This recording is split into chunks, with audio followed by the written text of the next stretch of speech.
Hi friends, welcome to my YouTube channel science for railways. So ఈ video యాక్చువల్గా ఇప్పుడు 12:20 అలా అవుతుంది. ఈ సమయానికి వీడియో చేస్తున్నాను. సో రేపే CBT2 ఎగ్జామ్, ఓకేనా? సో మే 2న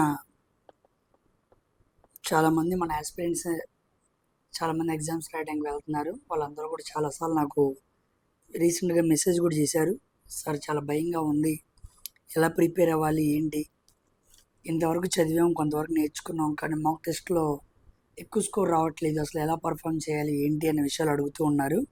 సో వాళ్ళందరికీ సంబంధించి ఒక చిన్న వీడియో చేద్దామని చెప్పి నేను వీడియో చేస్తున్నాను.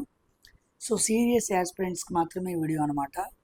జోయిల్గా అంత బాగా తీసుకున్న వాళ్ళకి పెద్ద ఇష్యూ ఏం లేదు, ఓకేనా? సో చాలామంది CBT2 ఎగ్జామ్కి ముఖ్యంగా చేస్తున్న విషయం ఏంటంటే, అందరూ ముఖ్యంగా చేస్తుంది ఏంటంటే భయపడుతున్నారు అనమాట. ఎక్కువ మంది భయపడుతూ ఉన్నారు. యాక్చువల్గా భయం అనేది జరగటం సహజమే, ఎందుకంటే ఎవరైతే సీరియస్గా ప్రిపేర్ అవుతారో వాళ్ళకి భయంగానే ఉంటుంది.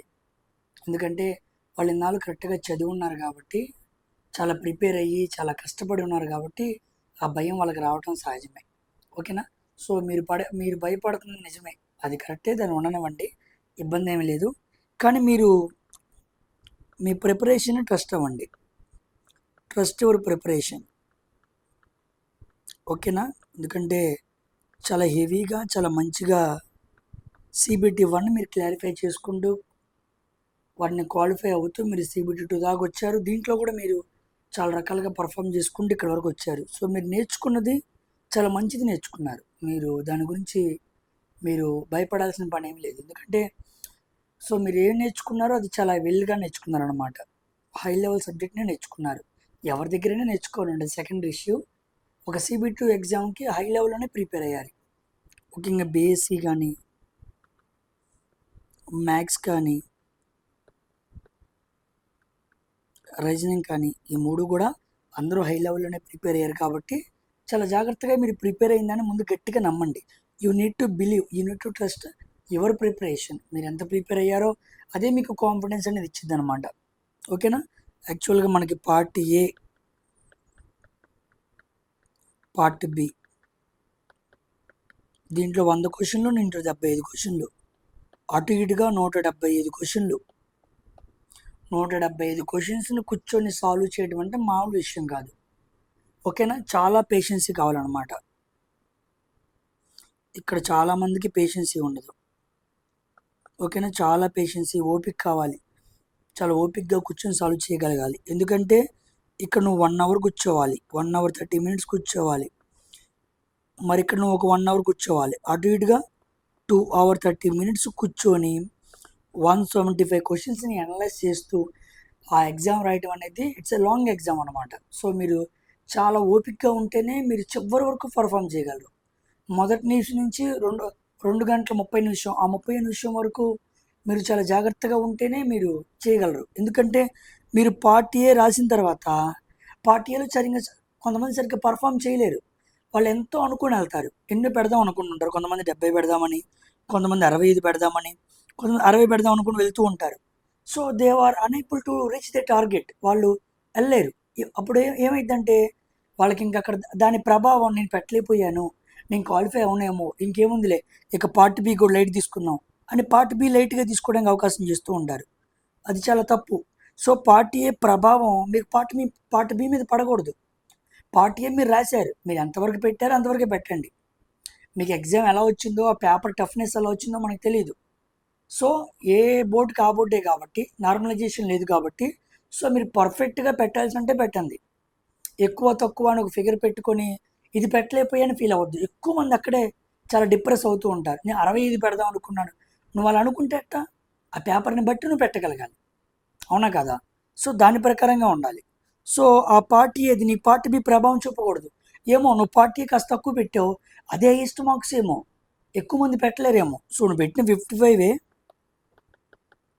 బహుశా హైయెస్ట్ అవ్వచ్చు, నీకు అది తెలీదు. అబ్బా తక్కువ పెట్టా, నాకు ఇంకా అవదులే అనుకొని నువ్వు పార్ట్ B నెగ్లెక్ట్ చేస్తావు. అప్పుడు పార్ట్ Bలో నువ్వు పోతావు. క్వాలిఫైయింగ్ నేచర్ కదా, సో క్వాలిఫైయింగ్ నేచర్లో నువ్వు మిస్ అయిపోతావు, ఓకేనా? సో పార్ట్ B మీద చాలామందికి ప్రభావం చూపించింది. ఇంకేముంది లైట్ అని చెప్పి ఆ గంట చాలా నిర్లక్ష్యంగా ఉంటారు. వద్దు, అది క్వాలిఫైయింగ్ నేచర్ అయినప్పటికీ అది ఆ క్వాలిఫై అయితేనే నీకు పార్ట్ ఏ కన్సిడరేషన్లోకి వచ్చేది కాబట్టి చాలా జాగ్రత్తగా ప్రిపేర్ అవ్వాలి. ఓకేనా? సో అది దృష్టిలో పెట్టుకోండి. చాలా కీప్ స్ట్రాంగ్గా ఉండాలి, చాలా ఫోకస్డ్గా ఉండాలి. ఓకేనా? 2.5 గంటలు ఫోకస్డ్గా ఉండాలి. ఎందుకంటే 2.5 గంటల సేపు కూర్చోవడం అంటే అసలు మైండ్ డీవియేట్ అయిపోతూ ఉండిద్ది. ఓకేనా? స్ట్రిక్ట్గా మీరు డీవియేట్ అవ్వద్దు, ఎటువంటి డీవియేషన్స్కి పక్కకు వెళ్ళొద్దు. ఓకేనా? ఎటువంటి కండిషన్స్ అయినా ఉండనివ్వండి అక్కడ ఆ ఎగ్జామినేషన్ హాల్లో, ఎటువంటి కండిషన్స్ అయినా ఉండనివ్వండి, నువ్వు కొట్టాలంతే. ఆ షిఫ్ట్ ఆ రూమ్లో వాళ్ళతో పాటు కూర్చున్న వాళ్ళకన్నా నీకు ఎక్కువ స్కోర్ రావాలి. నా పక్కన వాళ్ళు, నా వెనకాల వాళ్ళు ఎవరైనా సరే నేనే ఎక్కువ స్కోర్ పెట్టాలి, నేను బాగా పర్ఫామ్ చేయాలి అన్నది మీరు పుషప్ చేసుకుంటూ వెళ్ళాలి. ఓకేనా? ఇంకొక విషయం ఏంటంటే, చాలామంది మాక్ టెస్ట్ రాస్తూ సార్ నాకు 60 మార్కులు వస్తున్నాయి, సో బియాండ్ 60 నేను వెళ్ళలేకపోతున్నాను, నా వల్ల కావట్లేదు, ఏం చేస్తే నేను వెళ్ళగలను అడుగుతూ ఉన్నారు. యాక్చువల్గా ఇక్కడ పెరగపోవడం గల కారణం ఏంటంటే, చాలామంది టెస్ట్ రాస్తారు కానీ దాని అనాలిసిస్ సరిగ్గా చేయరు. ముఖ్యంగా పోయేది ఎక్కడో తెలుసా? దానికి డీప్ అనాలిసిస్ చేయాలి. ఈ క్వశ్చన్ ఎక్కడి నుంచి వచ్చింది, ఏ రూట్ నుంచి వచ్చింది, దీని చుట్టుపక్కల బార్డర్ క్వశ్చన్స్ ఏముంటాయి అండ్ డీప్గా నువ్వు అనాలిసిస్ చేయాలి. అది చిన్న లెక్క అయినా సరే, పెద్ద లెక్క అయినా సరే, ప్రతిదాన్ని నువ్వు అలా అనాలిసిస్ చేస్తేనే నువ్వు పెట్టగలవు. రెండో విషయం ఏంటంటే, రివిజన్ సరిగ్గా ఉండదు, రివిజన్ సరిగ్గా చేయరు. ప్రాపర్ రివిజన్ లేకుండా నీకు ఏ క్వశ్చన్ గుర్తుండదు. ఇప్పుడు మనం మాట్లాడుకున్న బీఎస్సీలో అన్ని యూనిట్స్ నీకు రివిజన్ అవ్వాలి. అవన్నీ మాక్ టెస్ట్లోనే రివిజన్ అవుతాయి. అక్కడ మల్టిపుల్ డిఫరెంట్ క్వశ్చన్స్ నువ్వు ఫేస్ చేసి ఉంటావు. వాటన్నిటి వెనకాల మళ్ళీ నీకు అన్ని ఆలోచనలు వస్తూ ఉండాలి. సో నువ్వు మల్టిపుల్గా రివిజన్ చేస్తూ ఉండాలి. నెక్స్ట్ ప్రాక్టీస్, ఎక్కువగా ప్రాక్టీస్ చేస్తూ ఉండాలి. ఓకేనా? సో అనాలిసిస్, రివిజన్, ప్రాక్టీస్ ఇవి నువ్వు కంపల్సరీ చేస్తూ చేస్తూ చేస్తూ వెళ్తూ ఉంటేనే నీకు మోస్ట్లీ మార్క్స్ పెరిగే అవకాశం ఉండిద్ది. ఒక 5 మార్కులు 7 మార్కులు పెంచడం అనేది మామూలు విషయం కాదు. ఓకేనా? రన్నింగ్ కొట్టేటప్పుడు 1 నిమిషం పెంచడానికి ఎంత కసరత్తు చేయాలో ఇక్కడ కూడా అంతే. 5-7 మార్కులు పెంచడం అంటే మామూలు విషయం కాదు. ఇంకొక విషయం ఏంటంటే, నెగిటివ్ విషయంలో చాలా జాగ్రత్తగా ఉండండి. అర్థమైంది? చాలామంది నెగిటివ్స్ పడుతున్నాయి. ఓకేనా? మాక్ టెస్ట్లో కూడా అంతే. 10 నెగిటివ్లు పడి ఆ మార్కులు తెచ్చుకొని 70లో పడుతున్నారు. అది సంతోషంగా ఫీల్ అవుతున్నారు, 70 కనపడుతున్నాను, కానీ అన్ని నెగిటివ్లు పోకూడదు, అది ప్రమాదం. అసలు అలా ఎగ్జామ్ని ఎప్పుడు నువ్వు క్వాలిఫై అవ్వకూడదు. That is not the proper way. ఓకేనా? మోస్ట్లీ 5 అంతే, దానికి మించి ఎక్కువ పోకూడదు. ఓకేనా? 1.5-2 మార్కులకి మించి నెగిటివ్లో పోగొట్టుకోకూడదు. అది కూడా జాగ్రత్తగా చేయండి ప్రతిదీ. ఓకేనా? 1.5 నిమిషం చాలా చాలా బాగా సమయం దొరికిద్ది. చాలా జాగ్రత్తగా ప్లాన్ చేసుకోండి. బీఎస్సీలో ప్రతి క్వశ్చన్ చూడంగానే మీకు దొరికిపోయిద్ది. ఒకవేళ ప్రాబ్లమేటిక్గా డిఫరెంట్గా ఉందా, దాని దగ్గర నీ ప్రభావం చూపిద్దాం, నువ్వెంత మగవాడో చూపించడానికి ఆ క్వశ్చన్ దగ్గర కూర్చోవద్దు, వాటిని వదిలేసేయి, స్కిప్ చేసేసేయి. ఎందుకంటే బీఎస్సీలో కూడా స్పీడ్ అండ్ వెలాసిటీ దగ్గర, హీట్ అండ్ టెంపరేచర్ దగ్గర మనం ఎంత హై లెవెల్లో మాట్లాడుకున్నా కొంతమందికి మిస్ అవుతూ ఉంటాయి. ఆ హడావుల్లో ఆ హరియప్గా ఉంటారు కదా, మిస్ అవుతూ ఉంటాయి. వాటిని వదిలేయి, అలాంటి పెద్ద క్వశ్చన్స్ వదిలేయి, వాటిని పక్కన పెట్టుకో. ఓకేనా? మరలా పేపర్ని కనీసం తిరిగి 10 నిమిషాల్లో రిటర్న్లో చూస్తానికి ట్రై చేయి. ఓకేనా? 1-20 నిమిషాల్లోకి నువ్వు పెట్టాల్సిన ప్రతి క్వశ్చన్ని పెట్టేసుకున్న తర్వాత చివరిలో నీకు మిస్ అయినవి, కష్టంగా ఉన్నవి, నేను చేస్తే నాకు రిజల్ట్ వచ్చిద్ది అన్న ఆ చివరి 10 నిమిషాలు ఆ క్వశ్చన్స్ వదులుకొని వాటి నుంచి కనీసం 3 మార్క్స్ని సంపాదించుకోవాలి. సో వీటిని లాస్ట్ మినిట్లో వచ్చే మార్క్స్ అంటారు. ఇవి చాలా చాలా క్రూషియల్ అనమాట. నీకు రాని క్వశ్చన్ కూడా హరీబరీగా ఉన్నప్పుడు నీకు రాని క్వశ్చన్ చివరిలో ఆన్సర్ వచ్చింది. కాబట్టి దాని దగ్గర నువ్వు జాగ్రత్తగా ఉండాలి. ఓకేనా? సో 18,799 పోస్టులు, చాలా పోస్టులు ఉన్నాయి. ఓకేనా? 18,799 పోస్టులు. ఆల్రెడీ చాలామంది టెక్నీషియన్ ఎగ్జామ్స్ కింద వెళ్ళిపోయారు, ఆర్పిఎఫ్ ఎగ్జామ్స్ కింద వెళ్ళిపోయారు, ఎస్ఐ కానిస్టేబుల్ ఎగ్జామ్కి వెళ్ళిపోయారు. స్టేట్ లెవెల్లో చాలామంది, అంతెందుకు మన స్టేట్లోనే కానిస్టేబుల్ పోస్టులకి ప్రిపేర్ అవుతూ చాలామంది ఎల్పీ మీద మనసు పెట్టలేదు. ఓకేనా? CBT 1 మార్క్స్ తగ్గించడం వల్ల క్వాలిఫై అయిన వాళ్ళు చాలామంది ఉన్నారు, తక్కువ మార్క్స్కి వచ్చిన వాళ్ళు. వీళ్ళందరూ పోయే బ్యాచే, వీళ్ళందరూ పోటీయే కాదు మనకి. అర్థమైందా? అందరూ చాలామంది పోతారు. ఇక్కడ పార్ట్ బిలో చాలామంది పోతారు, సైకోలో చాలామంది పోతారు. ప్రతి నిమిషం నీకు అసలు ఈ సంవత్సరం ఈ నోటిఫికేషన్లో ఉద్యోగం కొట్టకపోతే ఇక దీనికన్నా పాసిబిలిటీస్ ఎక్కడ ఉండవు.